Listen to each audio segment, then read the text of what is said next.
Hello guys, welcome back to this channel. ഞാൻ വന്നിട്ടുള്ള detective ഉജ്ജ്വലൻ്റെ teacher വന്നിട്ട് എൻ്റെ റിയാക്ഷൻ വീഡിയോ ആയിട്ട് വന്നിട്ടുള്ള അപ്പോൾ നമസ്കാരം. തുടങ്ങി. അച്ഛൻ എന്തിനാ കോക്കാച്ചിന്ന് കേട്ടപ്പോ പേടിച്ചത്? അപ്പൊ ശരിക്കും കോക്കാച്ചെന്ന് പറഞ്ഞ സാധനം ഉണ്ട് അല്ലേ? ഉണ്ട്. ഞാൻ എൻ്റെ ഈ കണ്ണുകൊണ്ട് കണ്ടിട്ടുണ്ട്. ഈ ചെറിയ ചെറിയ തേങ്ങാമോഷണവും അതിർത്തർക്കവും തീർക്കലും മാത്രമല്ലല്ലോ ഉജ്ജ്വലൻ ചെയ്യുന്നത്. നിങ്ങൾ ആരെങ്കിലും ഒരാളുമായിട്ട് ഉജ്ജ്വലനെ വിളിക്കോ?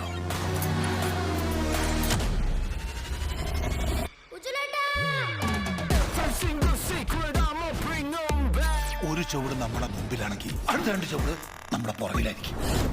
അത് കണ്ടുപിടിക്കുന്നവരെ ഈ നാട്ടിലുള്ള എല്ലാവരും തന്നെ എന്റെ മുന്നിൽ സസ്പെക്ട് ആണ്. മൂർച്ചയുള്ള കത്തിയും കൈകളിലേന്തി അവൻ അടുത്തേക്ക് വരുന്നു. പിന്നെ ചോരയില് കുളിച്ചു കിടക്കുന്ന മേരിയുടെ ശവശരീരം. ഈ മണ്ടമെല്ലാം പറഞ്ഞ പൊട്ടനായ sir വിശ്വസിക്കാവോ? I think he has lost his touch. ഞാനിപ്പോ എത്തി നിൽക്കുന്നിടത്ത് അവനെത്താൻ അവനിനി ഒരുപാട് ദൂരം സഞ്ചരിക്കുന്നു. എന്നെ കൊണ്ടത് ചെയ്യാൻ പറ്റുമെന്ന് എനിക്ക് തോന്നുന്നില്ല. അവൻ ആരാണെന്ന് ആർക്കെങ്കിലും കണ്ടുപിടിക്കാൻ പറ്റുമെങ്കിൽ അത് നിനക്ക് മാത്രമായിരിക്കും.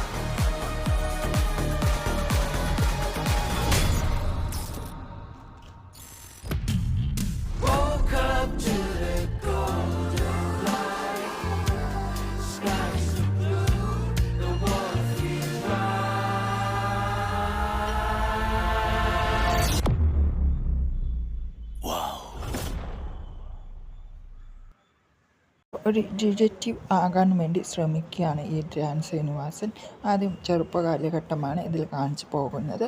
അത് കഴിഞ്ഞിട്ടാണ് വലുതായിട്ട് പോലീസുകാർക്കും എല്ലാവർക്കും ഒരു ഡിറ്റക്റ്റീവ് ആണ് എന്ന് പറയാൻ വേണ്ടി ഈ ഉജ്ജ്വലനെ വിളിക്കുക എന്നൊക്കെ പറയുന്നുണ്ട്. കിടിലായിട്ട് ടീച്ചർ പോയിട്ടുണ്ട്. പേഴ്സണലി എനിക്ക് സൂപ്പറായിട്ട് ഇഷ്ടപ്പെട്ടു ഈ ഒരു ട്രെയിലർ കാണിച്ചു പോയിട്ടുള്ളത്.